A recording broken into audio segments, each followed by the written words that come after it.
Fresh from having cranked out 4 Ratchet & Clank games in 4 years, Insomniac Games delivers easily one of the best PlayStation 3 launch titles in Resistance: Fall of Man. It's a first-person shooter that clearly takes inspiration from the best recent examples of this style of gaming, namely from games like Halo, Half-Life 2, and Call of Duty.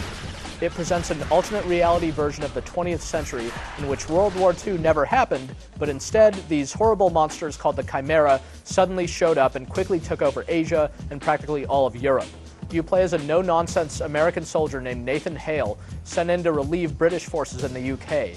Soon you'll find yourself fighting practically all alone against a seemingly unstoppable enemy. The game's story has a compelling setup, but you don't learn much about Hale or the Chimera during the course of the roughly 10 to 12 hour campaign. But the story does a good enough job of setting things up, then getting out of the way so you can focus on the shooting. The Chimeran metabolism is roughly 12 times that of humans. This results in remarkable healing abilities, but also raises their body temperatures significantly. Without the cooling apparatus, the hybrids would overheat and die. Resistance plays just like most other first-person shooters on consoles, and the controls should feel instantly familiar to you if you've played other games of this type. The motion sensor on the 6-axis controller is put to limited but pretty good use, such as for shaking off the occasional enemy that comes in and grabs you by the throat. But for the most part, you're going to be running and gunning, while ducking behind cover to let your health recharge and to avoid your enemy's bursts of firepower. Part of what sets Resistance apart is the quality of its weapons.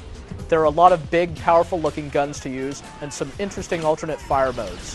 One of the first guns you get lets you tag an enemy so that all of your shots automatically home in on it, which is deadly. Another gun lets you literally shoot through walls and create defensive barriers for good measure.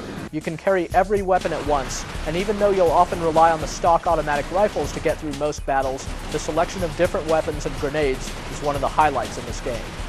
Meanwhile, your enemies make for a dangerous, sometimes unpredictable opponent. They'll use cover and flanking tactics to try to overwhelm you, and they'll attack sometimes in large numbers. They don't go down easy either. There's a good variety of Chimera species in all, but you'll be fighting the humanoid Chimeran hybrids throughout most of the game. This can start to feel a bit repetitive in spots, but mostly it's a testament to the quality of the artificial intelligence and level design that fighting these guys stays interesting and exciting.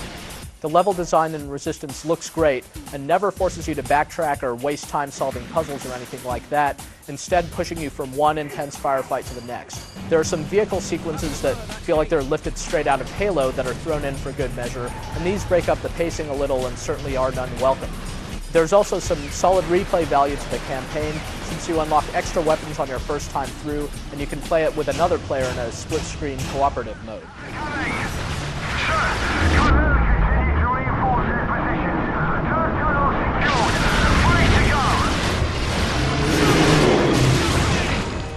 In addition to the campaign, Resistance offers a fully featured multiplayer mode for up to 40 players at once, making for some of the biggest such battles ever seen on a console. There are half a dozen different multiplayer modes in all, including some of the usual suspects: Deathmatch, Team Deathmatch, and Capture the Flag. There's also a last man standing mode called Conversion, and a couple of base assault modes called Breach and Meltdown. The online mode also lets you set up friends lists, join a party to search for multiplayer games with your friends, and rank up your profile with different awards and insignias as you score enemy kills and accomplish other objectives. But probably the most interesting aspect about the multiplayer portion of Resistance is that there are 2 distinctly different sides to play. Human characters can sprint and see friends and foes on radar. Chimeran hybrids can enter into rage mode, making them faster, stronger, tougher, and even capable of seeing through walls, but only temporarily. The 2 sides seem counterbalanced nicely and add a unique twist to a multiplayer game that has a lot to offer right from the start.